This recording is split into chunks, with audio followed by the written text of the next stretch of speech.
Bem, gente, nós chegamos à nossa 15ª aula, né? É a aula 15. E nessa aula 15 a gente vai estar passando por todos os 8 assuntos que a gente falou dentro do módulo de fundamentos do design. Eu vou estar trazendo para vocês, de forma bem clara e resumida, tudo que a gente estudou até aqui, tá bom? Vamos lá? Vai, começou aí? Ah, no começo não, né? Tá aí. Pronto. Né? Então, dentro de fundamentos do design aplicado ao artesanato, a gente viu o quê? A gente, na nossa primeira aula, né, a gente falou sobre design e artesanato, depois nós falamos de leis da leitura visual, forma, princípios do design, falamos sobre textura, falamos sobre cores, falamos sobre técnicas do processo criativo e finalizamos com metodologia projetual. E agora eu vou pontuar cada um deles aqui para vocês, para que possa estar fixando, né, e sintetizando tudo esse conteúdo aqui para vocês. Vamos lá? Aí, design, né, que foi nosso primeiro assunto, né? A gente falou sobre design e artesanato. E aí, a gente viu o que é o design. O que é o design? O design, ele tem que desenhar, projetar, planejar, criar, esboçar, desenvolver e idealizar. A gente viu que todos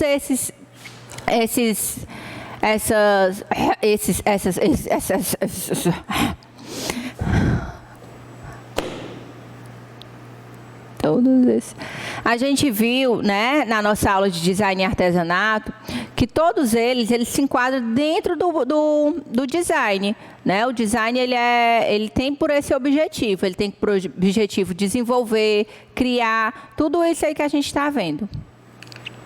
E aí, o design a gente viu que ele tem como o quê? Ele tem que solucionar um problema, né? O objetivo principal do design é o quê? É criar. Mas ele tem que criar pensando na solução para aquele problema, né? Então, ele parte do quê? Ele tem um problema, do problema ele tem que pensar na utilidade, as pessoas que vão ser envolvidas, e o design fez o quê? Ele fez todo esse projeto para que isso possa estar acontecendo, né? E aí o problema foi solucionado, né? E a gente falou ainda do design, como foi que ele iniciou. Como foi que o design iniciou? Lá na Revolução Industrial. A gente falou que foi na Revolução Industrial que o design ele começou a ser entendido e aplicado de forma coerente, né? É onde foi aplicado o design que era para você perceber que existia aquela cadeia de produção, né? E foi criado nesse período para quê? Para minimizar os processos e que esses processos acontecessem de forma mais rápida, né? Então foi criado, né? Onde culminou o desenvolvimento da profissão do design foi na Revolução Industrial. E a gente falou também da Bauhaus, né? Que a Bauhaus era o quê? Foi a primeira escola e mais importante que unia o quê?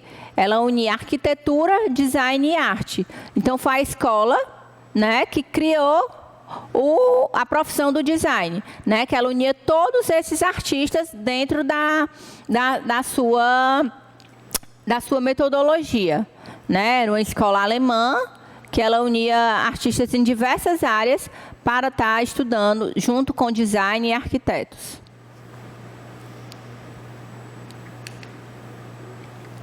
E o que é o designer? O designer é o profissional que trabalha na área do design, né? A gente viu que o design ele pode trabalhar em inúmeras posições, né? Ele pode trabalhar como design de moda, design de interiores, design gráfico, design de interfaces, design de jogos, né? A gente viu que a profissão do design ela é muito ampla, né? Então ela tem essa capacidade de estar atuando em diversas áreas, né? Com o foco e o objetivo principal de estar solucionando um problema, né? De estar procurando uma solução para um problema específico. E aí a gente viu ainda a questão do artesão. Quem é o artesão? Né? O que é artesão? Artesão é o trabalhador que transforma a matéria-prima em produto, utilizando as técnicas manuais. Então, toda pessoa que vai transformar a matéria-prima, né, a matéria-prima bruta, num produto final, utilizando apenas técnicas manuais, né, ele pode ser chamado de artesão. Ah, Nicole, mas ele para concluir a peça dele, ele usa a máquina de costura, né? Mas ele pode ainda ser enquadrado como artesão, porque a máquina de costura, ela não faz parte do processo total, né? Geral, para que o artesão conclua a sua peça. E artesanato? Artesanato é a produção resultante da transformação da matéria-prima por uma pessoa que tenha domínio. E quem é essa pessoa? O artesão, né? Por uma pessoa que tenha domínio sobre a técnica, usando o quê? Criatividade e habilidade. Então, o artesanato, ele compreende como o quê? Eu produzi algo, né? Transformando a matéria-prima bruta e eu tenho o domínio daquela técnica, né? Eu transformei a palha da carnaúba numa bolsa. Então, eu estou fazendo um artesanato e eu sou o artesão, né, responsável pelaquela transformação. Porque eu estou usando o meu domínio que eu tenho, usando a minha criatividade, usando a habilidade que eu tenho com as mãos para estar transformando essa matéria-prima em um produto final. E aí eu tenho ainda do PAB, né? A gente falou ainda na nossa primeira aula, a gente falou do PAB, que é o Programa do Artesanato Brasileiro. O que é o PAB? Gente, o PAB ele tem como objetivo coordenar e promover as atividades que valorizem o artesão. O PAB, ele trabalha em escala nacional, né? Como eu falei para vocês, o artesanato brasileiro. Então, ele está ali para fomentar o artesanato em escala nacional. E a SEARTE? O que é a SEARTE? A SEARTE, em poucas palavras, ela o quê? Ela ajuda a desenvolver e organizar o artesanato cearense. Então, ela é dentro do nosso estado. Então, a SEARTE ela atua dentro do nosso estado para desenvolver e organizar o artesanato dos artesãos cearenses, certo? Mas para isso, né, para organizar e desenvolver o artesanato cearense dentro do nosso estado, ela usa inúmeros artifícios, não só no Brasil, como também no mundo, né? Então, a SEARTE ela procura sempre estar ligada com designers de fora, né, reconhecidos nacionalmente, para que possa estar agregando valor aos produtos dos artesãos cearenses. E a gente viu ainda tipologias e técnicas. Que tipologias e técnicas são o quê? Né? Tipologias e técnicas, tipologia é a matéria-prima que será utilizada, né? E o tipo de técnica que passa pela transformação é a técnica que vai ser dada àquele produto, àquela peça artesanal. Então, é a matéria-prima que será utilizada e o tipo de transformação que ela irá passar. Certo? Tipologia e técnica é basicamente isso. Que aí entra o quê? Como a técnica? A modelagem, o trançado, né? A pirografia, tudo isso entra como a técnica que vai ser utilizada. E aí a gente vai partir para o segundo assunto, né? Dentro do nosso módulo de Fundamentos do Design aplicado ao Artesanato, o segundo assunto que a gente abordou foi lei da leitura visual. E lei da leitura visual a gente falou de quem? A gente falou de Gestalt, né? Gestalt e suas 8 leis da Gestalt, né? Que é a unidade, a segregação, unificação, fechamento, continuidade, proximidade, semelhança e pregnância. E aí, dentro da lei da Gestalt, como a gente viu cada lei dessa, a gente vai falar agora um pouquinho sobre cada uma delas. Só para que vocês possam estar assimilando melhor e memorizar aí, tá? A unidade ela é entendida como a forma, né? É um elemento único, né? É o que eu mostrei para vocês aqui, o exemplo de uma luz, de uma luminária, né? Ela é compreendida por uma unidade. A segregação é a capacidade de separar unidades. Vocês lembram quando eu trouxe para cá aquele elefante, que dentro do elefante tinha um jumentinho, que dentro do jumento tinha um cachorro, do cachorro tinha um gato e do gato tinha um rato? Vocês estão lembrando agora? Isso aí é a lei da leitura visual de Gestalt que a gente enquadra na segregação. Porque foi a capacidade que eu tive visualmente de estar separando todos esses objetos, que eles estão segregados, né? Estão sobrepostos uns aos outros. E a unificação, o que é a unificação? É a igualdade e semelhança no campo visual, né? É onde meu olhar, ele tende a, tudo que é semelhante, ele tende a unificar, ele tende a trazer para próximo, né? E o fechamento é o agrupamento de elementos visuais da forma, pela continuidade. Então, às vezes eu estou vendo ali um objeto que está faltando ali alguma coisa, mas meu olhar, ele consegue agrupar e eu consigo dar continuidade àquele objeto, fazendo com que meu olhar feche aquela imagem, né? E eu consiga visualizar a imagem como um todo. Espera aí que minha garganta está coçando.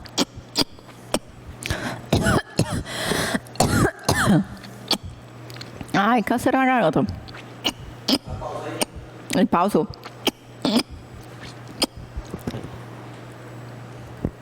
Dá para escutar o coçando minha garganta? Dá, né?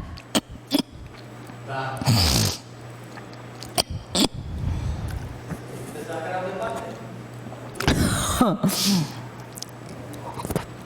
Vamos, bora.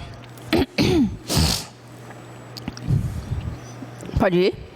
Pode continuar. Pode? Continuidade. A continuidade é a organização de partes iguais, formando uma trajetória. Então, quando eu tenho tudo que está alinhado, né, formando um trajeto, formando um caminho, essa lei da Gestalt, ela tem como uma lei da continuidade, né? Eu tenho partes iguais que elas formam um trajeto.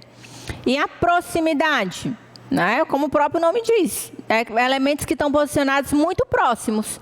Eles estão muito próximos, né? E eles representam uma unidade. Esse exemplo aí a gente teve como o animal, o veado, né? Que a gente apresentou elementos que estavam posicionados bem próximos uns aos outros, né? E aí ele formava uma unidade, que no caso foi o animal. Semelhança. Semelhança é que o estímulo da gente, o estímulo visual, né, a leitura que a nossa visão faz, ela tende a agrupar essas formas, que elas são semelhantes entre si. Então, tudo que é semelhante, o nosso olhar, ele agrupa, ele junta, né? Então, é a lei da semelhança. E a pregnância é a estrutura mais simples e harmônica dentro das leis da leitura visual. A pregnância é aquela que eu até coloquei para vocês, a forma que vocês estão lendo, estão compreendendo, né? Então, se eu modificar a letra, colocar uma letra um pouco mais desenhada, né? Ela fica mais difícil a minha visualização. Se eu colocar uma letra bem simples, eu consigo identificar e ler de uma maneira bem clara e objetiva. Quando eu altero a minha fonte, eu já tenho uma certa dificuldade. Quando eu coloco ela mais curva ainda, né, com desenhos e estruturas curvas, é mais difícil ainda eu conseguir identificar. Então, a pregnância é a estrutura mais simples, né? É onde apresenta a harmonia e a simplicidade. E aí a gente vai para o nosso terceiro assunto, elementos do desenho e da forma, né? Que a forma, ela configura o quê? O que é forma para você, né? Forma é o feitio, é o jeito, é o formato, é a figura, né? Tudo aqui tem forma, tudo, né? Esse objeto que eu estou segurando, ele tem uma forma, né? Tudo tem um formato, tem uma configuração, tem um jeito. E aí a forma ela é compreendida de 4 maneiras. Ela pode ser forma relacionada à forma ponto, forma linha, forma volume e forma plano. A forma ponto é a unidade mais simples e irredutível. Ela pode ser grande, pode ser saturada, pode ser disperso, pode ser concentrada. É como eu falei para vocês, se eu for considerar o meu ponto de vista, essa luz que eu estou vendo, aqui eu estou olhando para um ponto, né? A luz vermelha. É um ponto pequeno, né? Mas se for outro ponto de vista de uma formiga, por exemplo, o ponto vermelho que eu identifico como pequeno, para ela pode ser grande, né? Então, assim, o ponto é a unidade mais simples e irredutível dentro de elementos do desenho e da forma. A linha é a ligação de 2 pontos. Ela pode ser reta, ela pode ser curva, pode ser ondulada, pode ser inclinada, né? É a ligação entre esses 2 pontos que ela vai ter esses diversos formatos. E o plano? O que é o plano? O plano é uma sucessão de linhas. Ela tem 2 dimensões. Então, ela vai ter o quê? Largura e comprimento, né? Então, um plano ele sempre vai ter o quê? Largura e comprimento.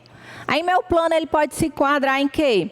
Ele pode ser geométrico, ele pode ser retilíneo, ele pode ser caligráficos, que é aqueles feitos à mão, ele pode ser irregular, né? Então, o plano ele tem todos esses artifícios para se compreender. E o volume, ele apresenta as 3 dimensões do espaço, né? No plano, a gente viu que eram as 2 dimensões, largura e comprimento, né? E já no volume, além da largura e comprimento, eu vou ter o próprio volume, né? E aí ele pode ser, qual é o formato que o volume pode ter? Ele pode ser um cilindro, pode ser cubo, pode ser um cone, né? Então, tudo que vai ter volume, né, vai se enquadrar nessas 3 dimensões do espaço. E aí, dentro do elemento do desenho e da forma, a gente ainda viu que os grupos do elemento do desenho, eles podem ser conceituais, visuais, né? Pode ser relacionais e pode ser práticas, né? A gente viu que existem esses 4 tipos de grupos aí. E a gente viu também que tem a configuração real e a configuração esquemática. A configuração real são os limites reais, que são compreendidos pela representação do objeto. Então, é o objeto da sua maneira que você está vendo. É a realidade daquilo ali, né? É a configuração real. E a configuração esquemática é a representação por meio de um esquema, de um esqueleto estrutural. Então, eu fiz ali um esboço, né? Fiz um esqueletozinho de como vai ser minha configuração, de como vai ser a minha forma, de como é que vai ser meu desenho, né? E aí eu consegui chegar na minha configuração esquemática. E aí, o nosso próximo assunto que a gente abordou foi princípios do design, né? E aí, nesses princípios do design, eu trouxe até alguns exemplos para vocês dentro do artesanato, né? Trouxe uma aula que foi cheia de exemplos, onde vocês pudessem compreender cada princípio desse. E como é que vocês podem estar utilizando eles dentro da peça de vocês, né? E aí, o princípios do design, a gente tem o quê? Tem a repetição, o ritmo, a desarmonia, a gradação, a radiação, o equilíbrio, contraste, harmonia e desarmonia. E aí a gente vai falar sobre cada um deles aqui também de forma bem simples, né? Para que vocês possam estar sintetizando cada um deles. A repetição é como o próprio nome diz, é quando algo se repete. Mas essa repetição, ela pode acontecer tanto de forma regular ou irregular, né? Que eu trouxe para vocês aquele exemplo da bandeja, que ela se repetiu as flores do centro, né? Que ela estava se repetindo de forma regular, né? O ritmo é o movimento de formas iguais ou semelhantes. Então, é aquele quando eu consigo fazer meu olhar andar para cima, para baixo, para o lado, para o outro, né? Eu estou obtendo o ritmo naquela peça, né? Eu tenho um ritmo quando eu coloquei aquele S naquele centro de mesa, né? Onde tem um S em formato, onde tenho agrupado vários elementos do mesmo desenho, né? Que eles possuem a mesma forma, onde eles apresentam esse movimento curvo. E a gradação? A gradação é a repetição do maior ou do menor em sequência, né? Então, se eu tenho aqui um produto com um bordado maior, e aí eu vou diminuindo aquele bordado, até chegar a um bordado menor, mas sempre em sequência, e sempre do mesmo formato, né? Sendo que eu vou diminuir ou aumentar o tamanho, aí eu vou ter a gradação. A radiação é um ponto em comum que eu vou ter, que ela vai irradiar para diferentes partes. Então, eu vou partir de um ponto central ou um ponto lateral, seja ele qual for, ele tem que ser um ponto em comum. E daquele ponto em comum, eu vou irradiar vários desenhos, vários bordados. Eu vou aplicar várias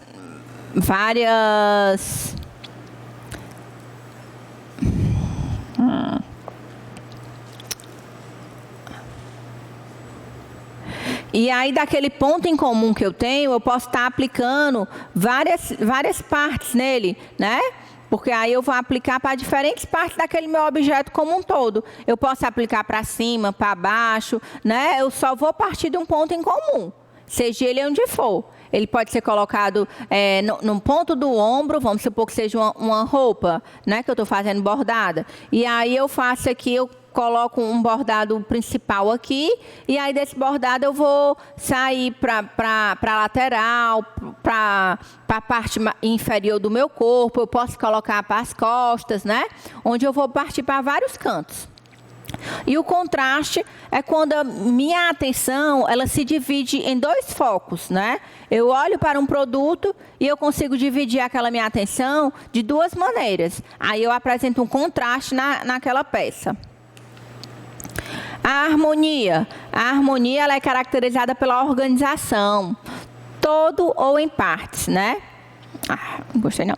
A harmonia ela é caracterizada pela organização, no todo ou em partes. Então, a harmonia, como o próprio nome já diz, é uma peça linda, bela, harmônica, né? Que eu vejo que tem uma organização naquilo ali.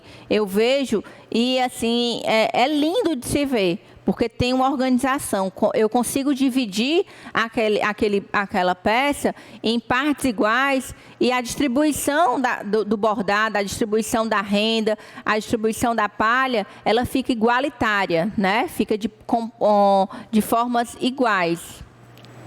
A desarmonia é a desarticulação na integração das partes do objeto. Então, é como eu pego aquele objeto e acabo colocando várias imagens, várias peças, sem perceber.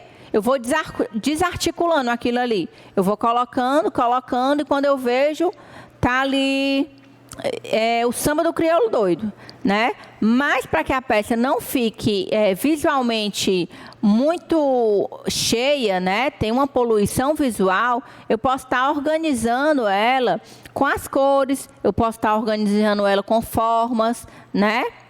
Para que a peça fique desarmônica, mas que fique bacana, que fique legal.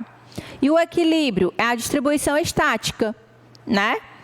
São pesos distribuídos de forma iguais, né? O mesmo bordado que eu coloquei para um lado, eu coloco para o outro. O mesmo tamanho de uma peça artesanal que eu estou colocando de um lado, eu coloco do outro. Então, é a distribuição estática de pesos.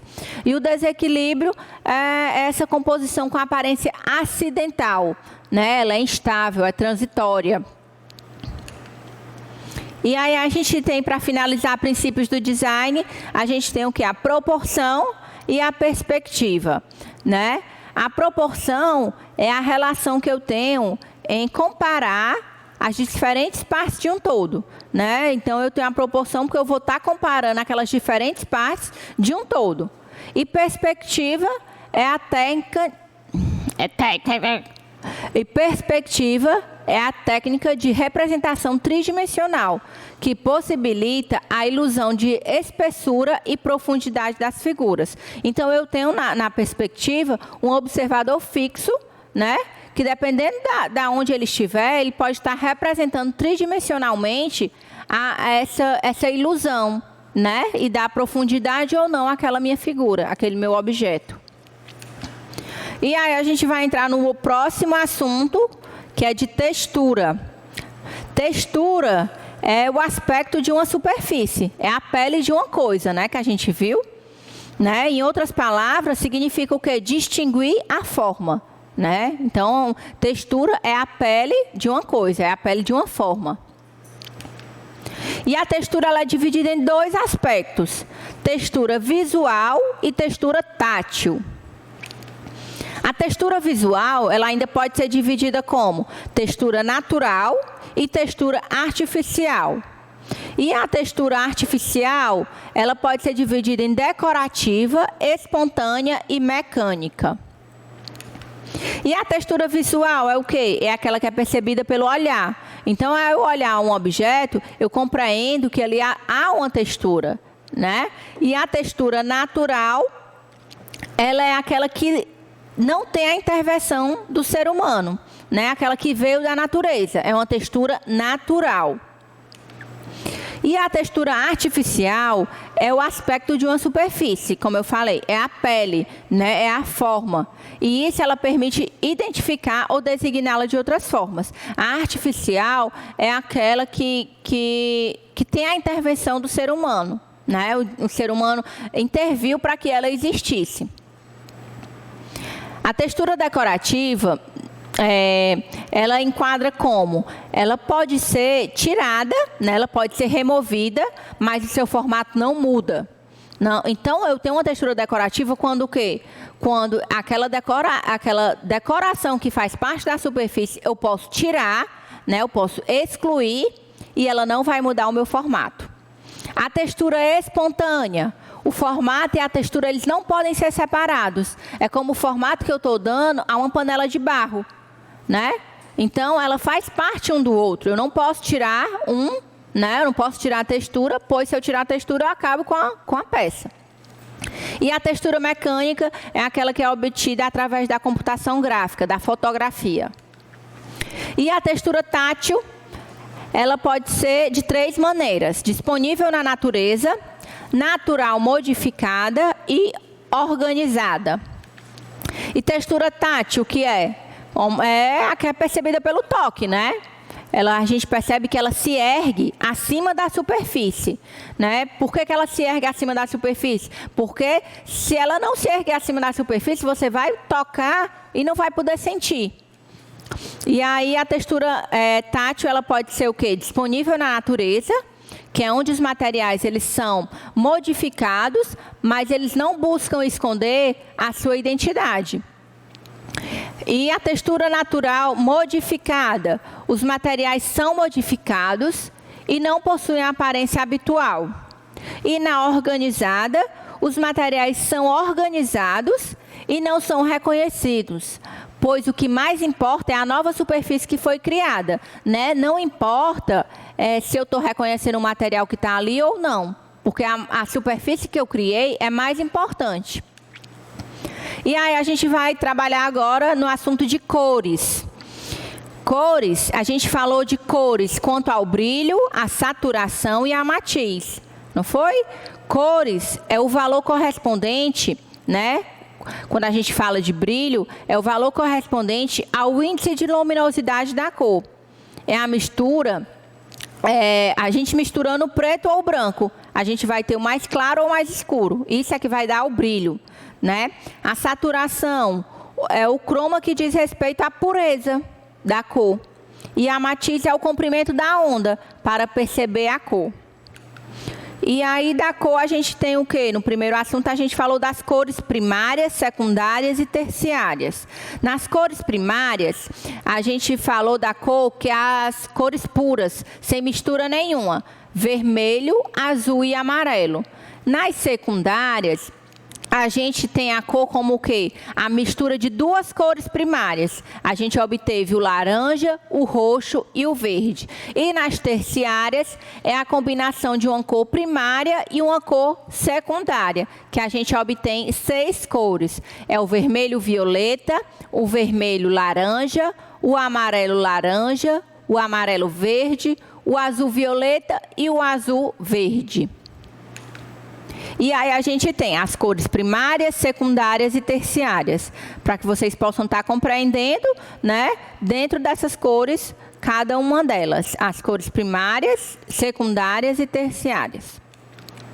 E aí a gente ainda falou de quê? Cores quentes e cores frias. As cores quentes são cores que predominam a tonalidade de vermelho e amarelo, que elas transmitem essa sensação de calor, de alegria, né?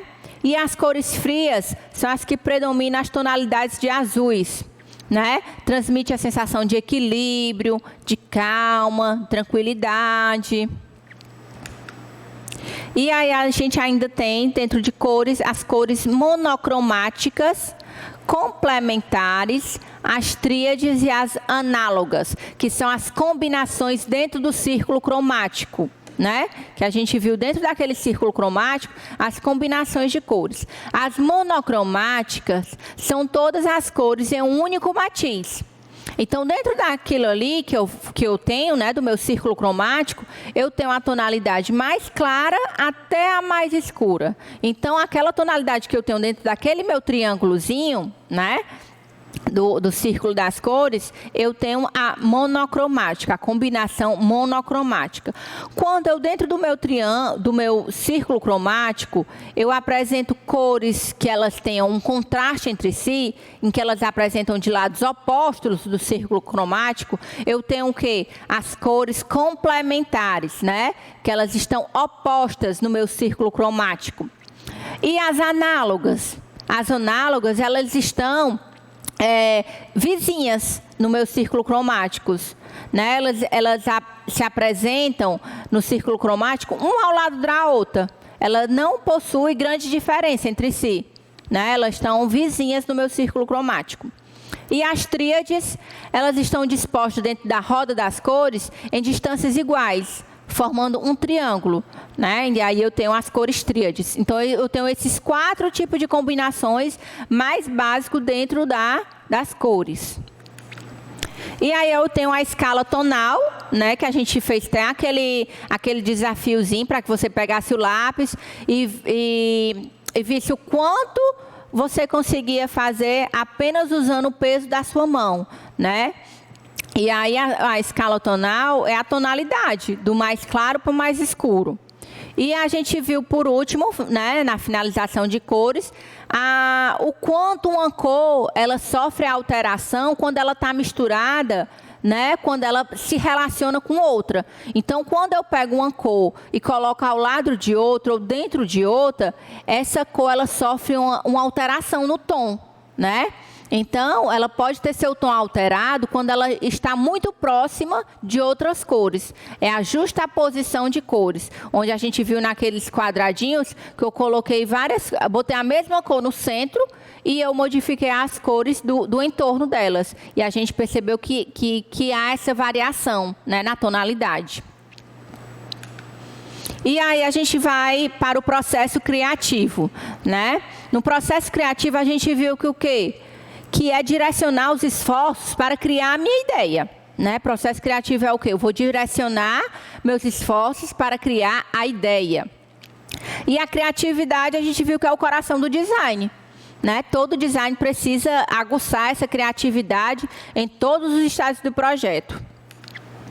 E a gente viu que tem o quê? Tem a inspiração inicial, que passamos pela preparação, a incubação, iluminação e a verificação. A preparação, a gente viu que foi o quê? São as principais informações que eu coletei. Os questionamentos. Na incubação, são as informações coletadas que elas trabalham de maneira independente no meu cérebro. Então, na primeira parte da preparação, eu coletei essas informações e fiz os questionamentos.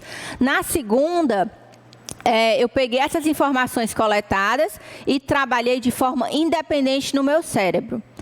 Na iluminação, que foi nessa terceira etapa, é a fase em que meus pensamentos eles começam a ficar mais concretos. Por quê? Porque eu já tenho as ideias mais claras na minha cabeça, né? Eu já passei por 2 etapas e aí as ideias elas ficam mais claras, né? E a verificação é com a ideia que eu tenho em mente, é preciso que eu desenvolva o meu trabalho concreto e que eu gere uma ação. E aí eu tenho que partir para o meu resultado, né? É o concreto. Eu tenho que gerar um produto. E a gente viu que há algumas ferramentas para otimizar o processo criativo. A gente viu o mapa mental, o brainstorm, o Scamper e os 6 chapéus do pensamento. A gente viu que no mapa mental, ele é responsável por o quê? Para gerenciar as informações dentro de um esquema gráfico de fácil entendimento. No brainstorm, a gente viu que era para a gente coletar o máximo de insights possível, para então selecionar os que eram mais adequados. Né? A gente viu no brainstorm que tem a regrinha que toda informação, toda ideia era válida. A gente não podia desperdiçar nenhuma ideia, né? E aí a gente, com essas ideias que a gente teve, com essas informações, é que depois então a gente seleciona o que é mais adequado, né, para eu estar botando em prática o processo criativo. E o Scamper foi um método que a gente utilizou para estimular o criativo.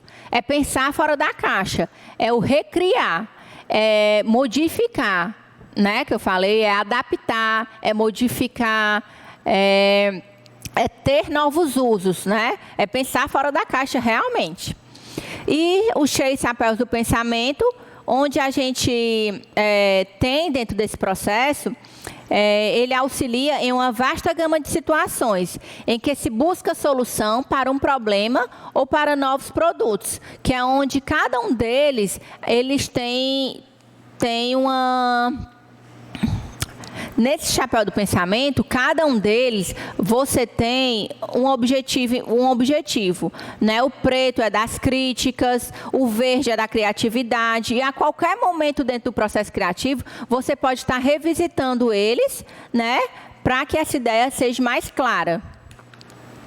E a gente viu o FOFA, a descontinuidade e as opiniões externas. O FOFA é o quê? Vocês lembram do FOFA? Que foi aquele quadrinho que eu fiz bem colorido para vocês, que eu coloquei as forças, a oportunidade, as fraquezas e as ameaças, né? Então, o FOFA, ele é um quadrinho que você vai colocar dentro dele, analisar os pontos fortes e os pontos fracos da empresa, né? Então, no F de força, lá em cima, você vai colocar todas as forças que a sua empresa tem. No F de baixo, todas as fraquezas que aquela empresa tem, as ameaças que ela tem e as oportunidades de negócio que ela tem, né? E na descontinuidade é o que eu falei para vocês, para sair da zona do conforto, deixar de fazer a mesmice, né? Fazer a mesma coisa, mas de maneira diferente, né? Sair do óbvio. E as opiniões externas, a questão de quem está de fora tende a enxergar outros aspectos, né? Tende a ter outras opiniões e enxergar, às vezes, o que para a gente passa desapercebido, porque a gente está dentro daquele processo. E a gente tem a síndrome do primeiro amor e a síndrome da grama verde. A da grama verde é que a grama do vizinho sempre é mais verde do que a nossa, né? E a síndrome do primeiro amor é que deixa a gente cego, porque a gente está tão entusiasmado com aquele projeto que a gente criou, que a gente não vê os erros, né? E aí tem a parte dos desenhos, que é o desenho que é feito de forma desproposital, que a gente está ali ao telefone, ou então está conversando e faz alguns rabiscos, né? E aqueles rabiscos, às vezes, eles podem gerar uma ideia muito criativa, né? E encontrar a solução daquele seu problema. E os desenhos associativos são as pequenas mudanças que eu faço, né? Que podem estar gerando novos produtos. E aí a gente entra no nosso último assunto, que foi a metodologia projetual, né? Na metodologia projetual eu tenho o quê? Eu tenho o método e o projeto. O que é método? Método é o procedimento, é a técnica, é o meio de fazer alguma coisa, de fazer algo, né? É o caminho que eu tenho para chegar a um fim. E projeto é o meu desejo, é a intenção de realizar algo. Mas esse meu projeto, ele tem um esforço temporário. Esse meu projeto, ele tem início, meio e fim. Ele tem recurso definido, né? Então, tudo isso eu tenho que estar atento quando eu for realizar o meu projeto. E aí o design é a o design é a concretização de uma ideia em forma de projetos, né? A gente viu que o design ele tem que projetar. Então o design no design eu vou com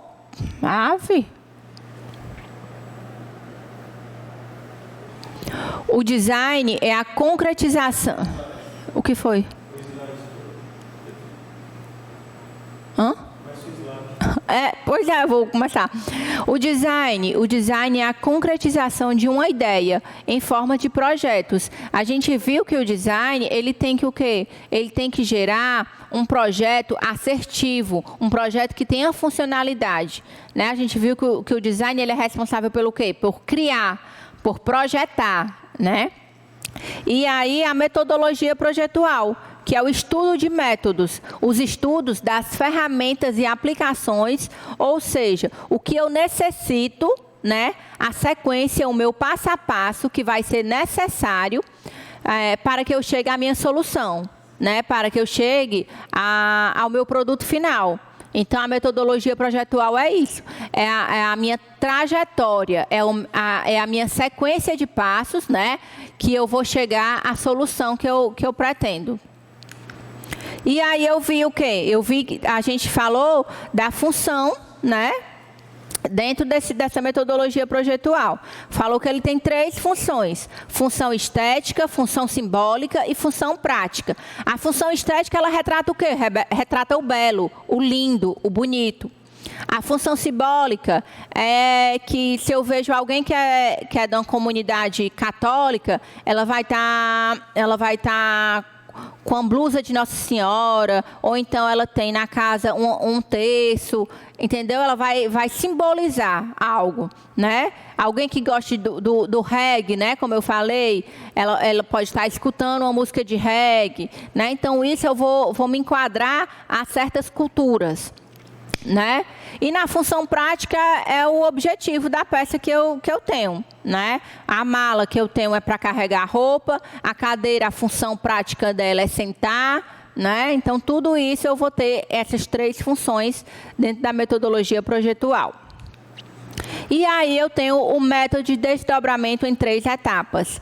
Que no método de desdobramento em 3 etapas, ela parte do quê? Da pré-concepção, da concepção e da pós-concepção. Na pré-concepção, eu tenho a definição do meu problema, né? Na primeira etapa, eu tenho a especificação do produto e eu tenho a especificação do projeto. Na concepção, eu tenho a geração de alternativas. Na concepção, eu tenho a geração de alternativas. Eu tenho a seleção daquelas alternativas que eu gerei. E eu vou ter a justificativa do que eu defini para aquilo ali. E na pós-concepção, eu vou ter o detalhamento de subsistemas. Eu vou ter a especificação dos componentes dela. E eu vou ter a especificação da produção, da venda e do pós-venda. E a gente falou de marketing, né? Que marketing é a ciência e a arte de explorar, criar e entregar valor para satisfazer as necessidades de um público-alvo, com a geração de lucro. E os desejos? Os desejos é o que vai além do básico, né? É o que eu desejo, o que eu quero. Como eu falei que eu queria, uma hora dessa, no caso, eu quero almoçar. Não falar isso não, que o povo vai estar dizendo assim, essa menina está doida para terminar e comer.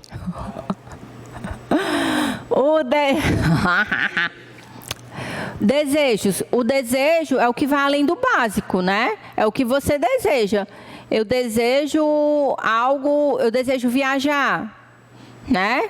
Eu desejo... É algo que não faz parte da minha necessidade, né? Eu vivo sem aquilo ali. E a necessidade é o que o ser humano precisa, né? O ser humano, ele precisa o quê? Ele precisa se vestir, ele precisa comer, ele precisa dormir. São as necessidades fisiológicas que ele tem. E aí a gente tem os 4 P's do marketing, né? Porque o próximo P do marketing a gente vai abordar ainda.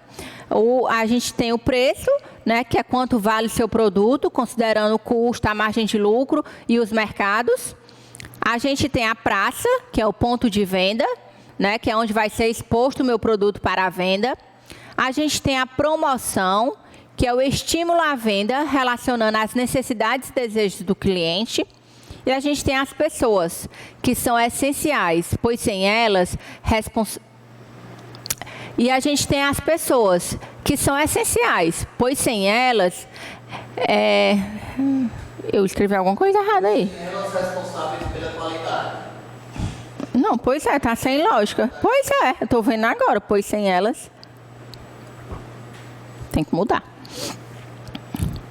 E nós temos as pessoas, que elas são essenciais, porque elas são responsáveis pela qualidade e o atendimento do cliente, né? Então, as pessoas, elas são essenciais em qualquer local, seja ela na venda, seja ela na confecção da sua peça artesanal. A gente tem que ter uma pessoa qualificada. E o produto que o artesão ele deve ter cuidado com os insumos, com o design, com a utilidade e a funcionalidade que ele está dando àquele produto que ele cria, né? Isso para quê? Para que o produto seja atrativo e competitivo no mercado. E a gente falou ainda de atendimento, que o atendimento é o relacionamento, né? É a única troca de moedas que a gente tem no mundo dos negócios, né? A gente falou da importância do pós-venda para fidelizar o nosso cliente, né? O pós-venda é muito importante. O pós-venda a gente viu no MD3E, né, que ele é de extrema necessidade. Porque é no pós-venda que a gente consegue identificar onde foi que a gente errou, se o cliente realmente saiu satisfeito, se ele indicou, né, a questão se ele fez o boca a boca. E aí a gente tem o mercado. O mercado é o conjunto de pessoas que compram e vendem produtos, né, estabelecendo essa relação da oferta e da procura. E no mercado a gente tem eles três, que é o mercado consumidor, que é o seu cliente, né? Que é as pessoas que procuram um determinado tipo de produto. A gente tem o mercado fornecedor, é quem abastece o mercado consumidor, vendendo a matéria-prima, vendendo os insumos, o material para que você possa estar trabalhando. E a gente tem o mercado concorrente, que é aquele que comercializa o mesmo tipo de produto que você, né? Ou igual, ou similar, né? É o seu mercado concorrente. E aí eu vou finalizar, né? A gente termina agora as nossas aulas, né, com a frase que eu tenho para vocês. Gente, a frase de hoje é gratidão, né? Eu agradeço a todos que estão aí, agradeço a equipe da SEARTE, a equipe daqui das gravações, agradeço a todo mundo que está fazendo isso acontecer, certo? E eu peço desculpas a vocês. Não. Eu vou falar ainda. Eu falo o quê? Quero terminar. Vai. Eu já falei, agradeci. Espero que você tenha gostado do curso. É porque eu já pedi desculpa. Antes de... Pois é. Que use esse material. Usem. Gente, eu peço que vocês utilizem esse material que foi feito com muito carinho, com muito zelo para vocês. Que eu, quanto design, quanto artesã, eu saí da minha zona de conforto. Eu jamais imaginava estar aqui fazendo, né, essas 15 aulas para vocês, porque quem me conhece sabe, eu sou daquela da interação, eu sou aquela do olho no olho, eu sou aquela do abraço, né, e eu estou sentindo falta desse contato com vocês. E aí eu saí da minha zona de conforto, eu me superei, né, para estar aqui gravando, errei, voltei atrás, gravei de novo. Eu não sei se vocês vão ter acesso aos erros de gravação, acredito que não. Mas, para mim, vai ser de grande valia, de grande aprendizado. E eu espero que vocês utilizem esse material, que vocês se aperfeiçoem, que vocês não seja mais um para que vocês possam estar como eu digo, botando debaixo do braço, né? Mas que vocês utilizem, que vocês dediquem um tempo de vocês, pois foi feito com muito carinho, com muito amor por toda a nossa equipe. Obrigada, gente, e até breve.